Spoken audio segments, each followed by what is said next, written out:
This is Coach Nicole back with Car Ride Convos. We've been talking about what are you reinforcing? Wanting your athlete to be more positive, wanting your athlete to be more process-oriented.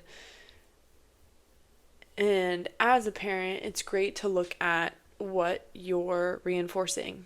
In the last two audiocasts, we talked about one, results. When you ask how the game went, athlete shares results, shares score, and that's what's talked about. Even when we speak with others about professional matches and games, we usually just talk about score.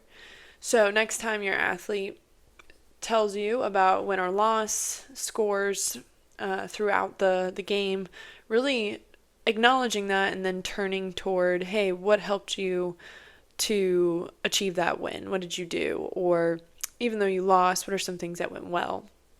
The second thing was creating a habit of going over 3 positives a day. I hope that you all have tried this out and made it a habit. If you're struggling to remember to do it, I always recommend setting a reminder in your phone or an alarm that goes off, or habit stacking. So making sure to ask about 3 positives, talk about 3 positives prior to something like dinner, or making it a thing that you do in the car on the way to school or on the way home. And then for today, what I wanted to talk about was when our athletes are super negative. It can be tough to listen to over and over again. I know when I was an athlete, I'd get in the car and I would only remember the things that I did wrong in the game. And my parents would sit there and be like, don't you remember when you did this? And it would be something that I did well, and I wouldn't remember it. So I feel for them because I was a pretty negative athlete, and I would often only remember the things that went wrong. And they would try to help me to remember the positives. But here's where I'm going with this. It can be tough. You have a lot of skin in the game. You have a lot of, time that you're putting in for them, and you want to do this. You have a lot of emotions that go into it, a lot of money that's going into it, and you want them to have fun. You want them to excel. And so when they come out of the game or practice and they're bummed out and negative all the time, it's hard for you to constantly be listening to that, hearing that, and on top of that, you want them to have fun. So when it's the opposite of what you're wanting and you're not wanting them to feel down about how they're doing, it's hard for you to listen to, I'm sure. So, and oftentimes we may, when the negativity continues, we may start to, in our conversations, feel upset and share that with our athletes, which can come off as punishment to them. Like, oh, I can't be negative now when I'm around, mom and dad.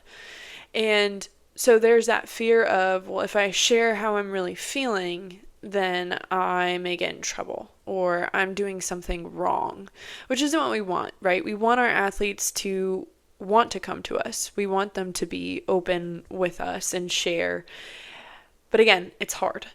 So rather than punishing for being negative, I think what would be beneficial is, and it's not completely shifting to positive either, right? We want to acknowledge and validate that they're down about what has happened in their performance.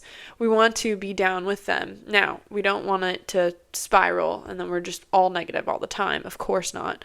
But just labeling how they're feeling. And you could use very direct, concrete statements when your athlete's being negative. So example of that would be they come out of the game and they're just sharing how they haven't done well. They're not showing, what they actually can do. They're upset. They're talking about all their mistakes. You could say something like, wow, you're really hard on yourself. You're really upset with how you played. Boom. They're going to feel heard.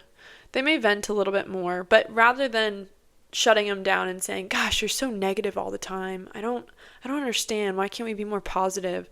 Just say, you're really hard on yourself, or you're really upset about this, or it was a tough match and it's unfortunate that you feel like you didn't play as well as you wanted to. That's got to be hard. And then from there, as they continue to talk, slowly shift over to the positives. So labeling and providing a concrete statement of just what they're saying to you and sharing with you, not indulging in the negative, not, keeping it going, but and not punishing it, just saying, okay, this is hard. This is hard for you. You're upset. You wanted to do better. And then slowly shifting over to the positive. What are some things that did well? And that may take time to get there. They may not be ready to talk about that, but when they are, bring that into the conversation. All right, I hope this helps. Good luck trying it out. Talk to you soon.